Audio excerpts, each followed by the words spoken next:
Alright guys, so I'm making some bars here.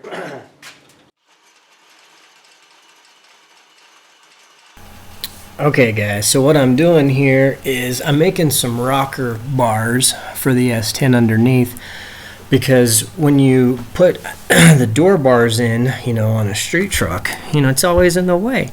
So I didn't necessarily want to have door bars in the way every time I went to get in. So what I'm going to do is that bar that I've got right there is actually going to weld to the frame in two spots on the passenger side.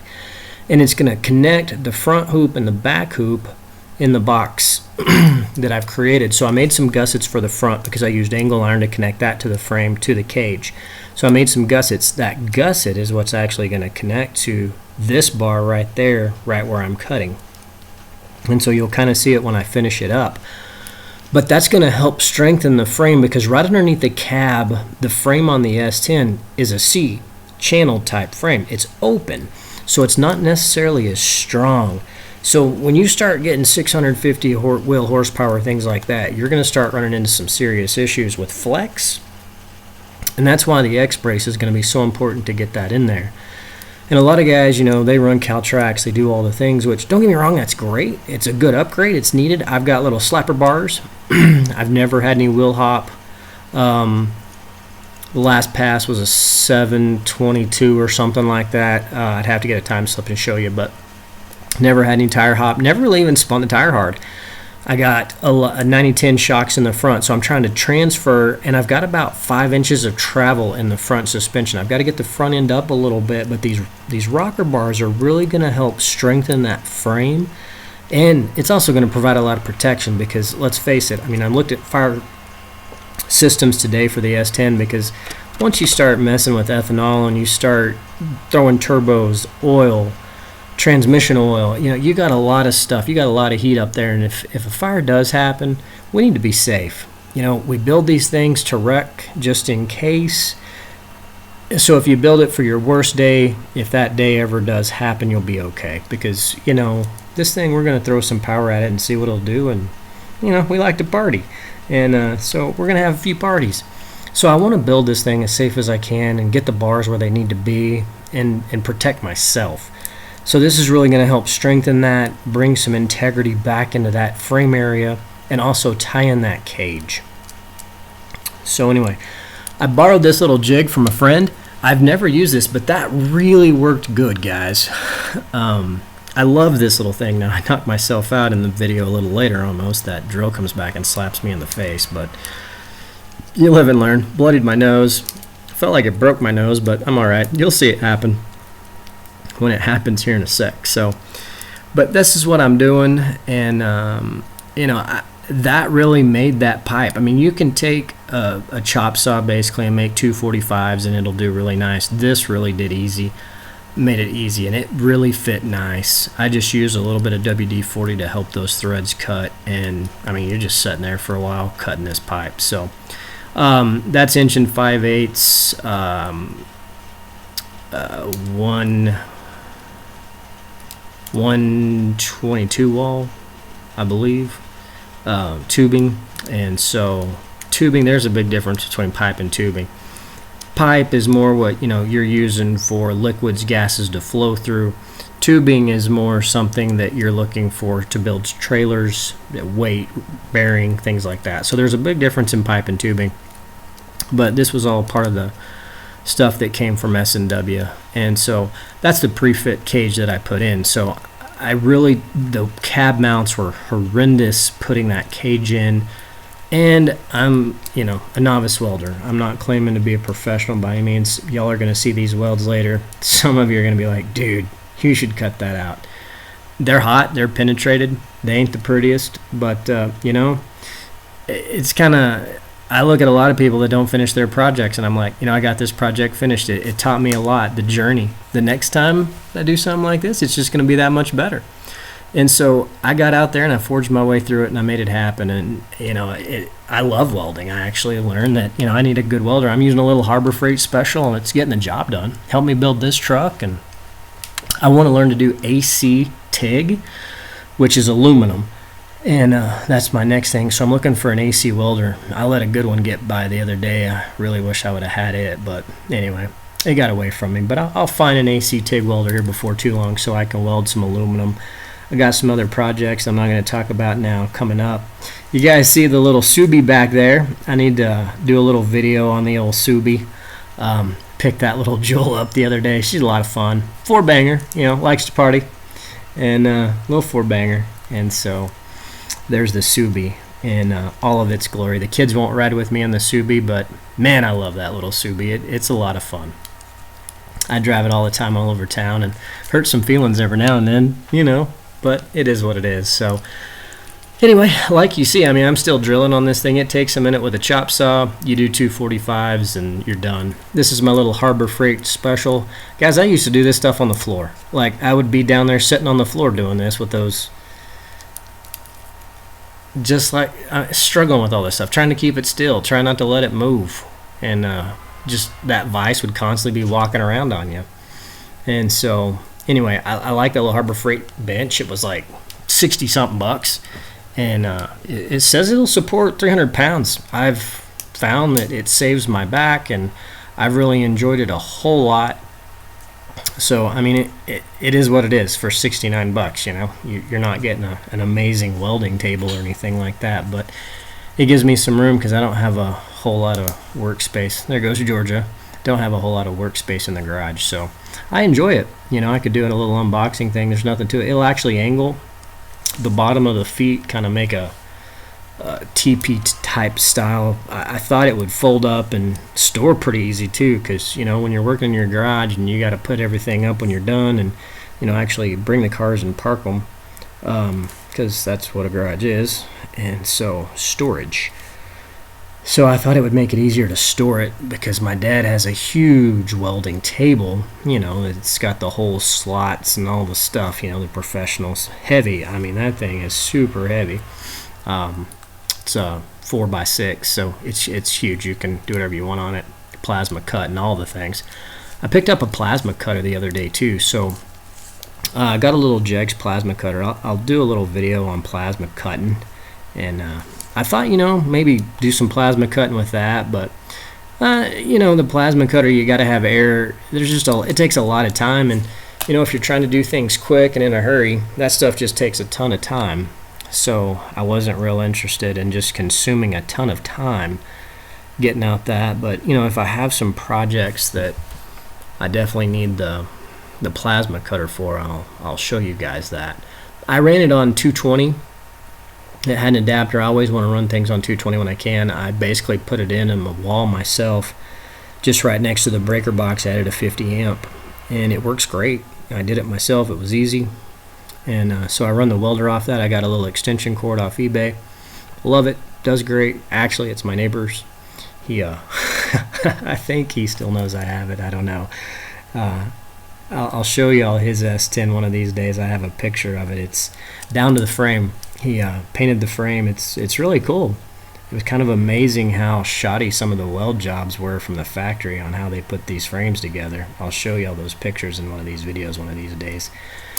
But he completely redid his frame, and he's taken it a frame off restoration, so it's pretty impressive. And anyway, so he had that. He got a welder. He's got all this stuff. You know, he hasn't used any of it yet, but he's slowly working on it. He's going to go with a 9-inch Ford, and he got I found him a 6.0 for it, so he's got a 6.0. He got a Texas Speed bottom end kit, rotating assembly, so I believe it'll be a 406, and he wants to go with a turbo 400. So I am actually going to put a glide in Duke here before too long, and I got a shaft, an input shaft for a turbo 400, so it'll have the same spline as a turbo 400. So my converter will bolt into it, but I've really been looking at that huge converter, guys. On the data log, that converter is just going to be huge, making some power, putting all the right stuff together, getting the fuel, getting the right fuel pressure, and getting that tuned. As I talked about the fuel table in that last video, and really working on that fuel table so that I can get that put in closed loop and, you know, begin to really get precise on some of that stuff. So this is actually not the video that drill comes around, whacks me in the nose. I tried to keep it in my armpit because it was about that level, and I turned it on all the way and give it the beans, and she let loose and come around and whack me in the face. It'll be in a later video. And I saw stars for a minute, and blood was gushing everywhere, and poor Georgia starts crying. She didn't know what was going on, but we'll enjoy that in a minute. And I probably said a few choice words at that time. But anyway, this is going to be that first long bar for the passenger side, and I'm going to speed lapse this video and we'll bring it to conclusion. But this is basically how I did it. You just took the time, and I TIG welded these. I set the settings pretty hot on that welder, turned my wire speed down just a tad, and set the inductance, you know, pretty hot. My drill starts to die because you're just sitting there drilling for a while, so I didn't want to. That's a Milwaukee drill bit there, or hole saw, and it works really good, quality stuff, you know. And that jig, I mean, it just works great, and it keeps everything in place and still. And man, I used it to turn it. It was great. It's well worth the money. I'd say every penny. If you're going to build a roll cage, that little guy right there, unless you have an amazing vise and a table, unlike I do, get that jig. It's definitely worth the money. It was worth it. I got a buddy that told me I'm welcome to use it anytime, and he wanted to see this truck safer. He got to drive it the other day, and this thing's going to be a lot of fun. So, and he's got a super fast dragster, so he knows speed. But anyway, he knows safety too, and that's what's key. So that 1 5/8 pipe, that's a 1.5 inch hole saw. So I just had to cut the ends off. It drilled through it. And so I actually think about, when you start doing this, guys, what I did there was I literally just cut that off, and that's going to be the front hook to the front brace, the front bar that goes to the frame on the front, because my frame gets narrow. So I'm going to reuse that. So I basically only had to make one cut. So minimize your cuts. Think it through before you're doing things. Measure 3-4 times, cut once. And so I measured that out where I wanted it. And you'll see in the video where I welded in there. And so I'm going to pick that piece up and use it, as it'll get welded to the frame on that bar. And then that bar will go into the front. So anyway, but I turned my welder inductance up pretty high. I turned that heat up on the MIG pretty high. And that was, I mean, the penetration was super intense when I got that on there, because that bar is going to take a lot of pressure. And if anything ever happens, I want that tubing to be stout. So anyway, there's a little bit of what I did, and Georgia's just kind of roaming on. It was a beautiful Saturday afternoon. So hopefully this helps, and we'll tie in the video there towards the end. And if you have any questions, you know, feel free, comment. Please like, share, subscribe, you know, all those things. And we're gonna go do some testing this weekend. So I did make some passes with the draggy. I did not get them recorded. I'm going to get the fire system. I'm going to go with like a fire extinguisher. I'm going to have some type of fire system in this truck. I got me a SFI 10. I believe it's an SFI 10 rated fire suit today. I got me a Snell approved helmet. Guys, safety's key. I know I'm harking on this stuff, but you know, I had a buddy tell me, dude, you're way past t-shirts and short racing. And I was like, yeah, I totally agree. And he was, safety's key, man. You're going fast. And OL Hefe rolls out. And he's got the bull flames rolling out of the Nova. And so we'll see Tidmore Racing and old Duke together. We're going to go to Hinton, Oklahoma, do some street drags October 8th, I believe. So that's coming up pretty soon. So I'm trying to get all this done, and that wastegate works pretty good. So I'm excited. I did not turn the Mac port on, but I'm getting that fueling, as you saw in the last graph, getting that fueling set up and getting that kind of dialed in a little bit. So I'm running a 275/60/15 radial in the back, same tire I've been running on this truck. So I got a buddy that's talking me into putting some front runners on this thing, and I've got some. I just, you know, the old dog dishes. I get a lot of people that they know this truck by the old dog dishes, and I just don't know how well the old dog dishes are going to hold up at high speeds. They may be rolling down the track, and I don't want it to hit anybody else or be unsafe. So I don't know how long they're going to get to stay on, but if it's up to me, they'll stay on as long as they can. So anyway, but I have the rear ones still. They're a 14-inch tire, and I have the Hoosier 14s to go with it. So You know, everyone's like, you're running a 14. I don't think that's going to disqualify me from the street category. It shouldn't. But you never know. Somebody might get upset I got a 14 tire. So there's probably some advantage somewhere to that. Whatever. It is what it is. But I think it makes it a 25-inch tall tire, something like that. So anyway. But yeah, so I got this welded in here pretty quick.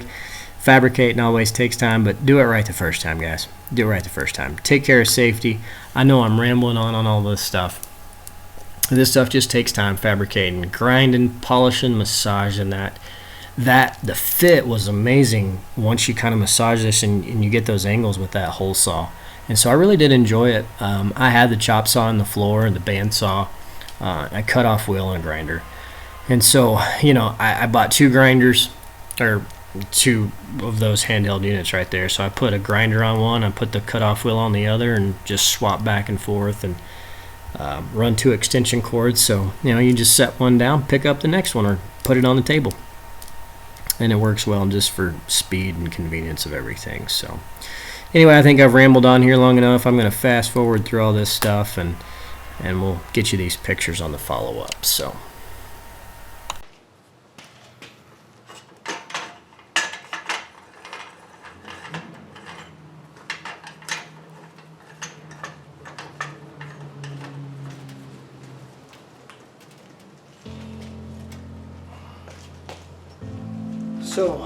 cutter does pretty good, guys. I mean, it's a pretty good cut, you know, kind of see all the way through that. It's kind of weird going in that.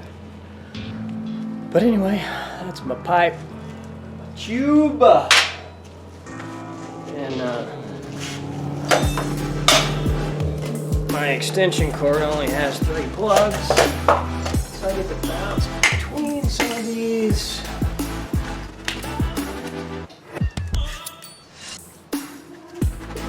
Sockets plugged back in. We're gonna hack this bad boy off.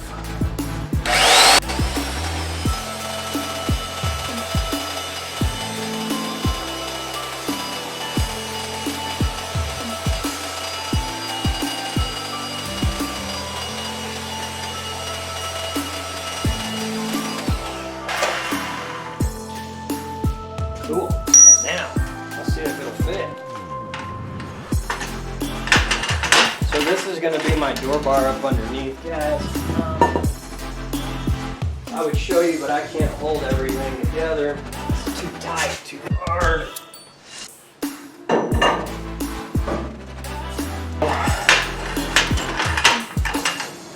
I'm not going to do that. It's like a 1/16 off.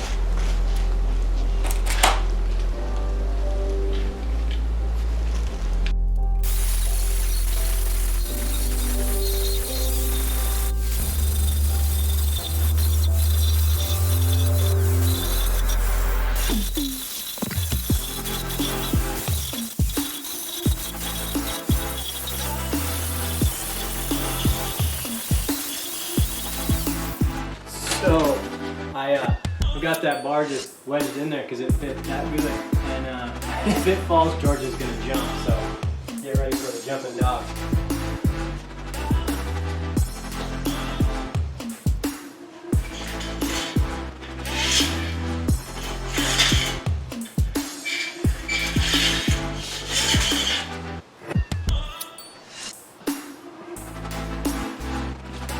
So let me bring you guys over here, and you can see what we're working on here.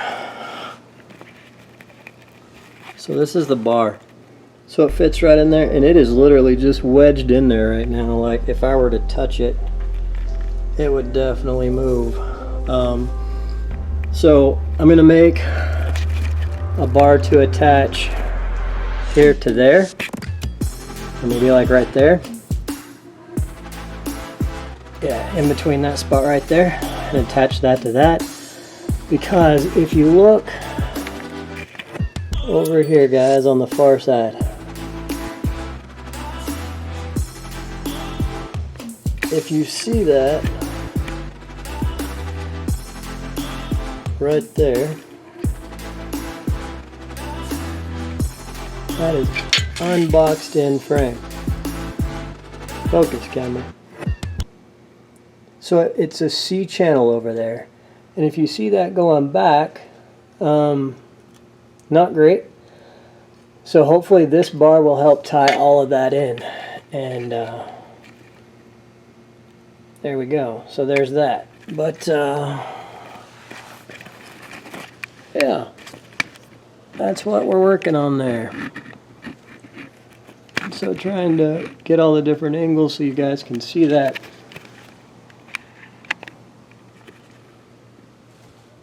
But there you go.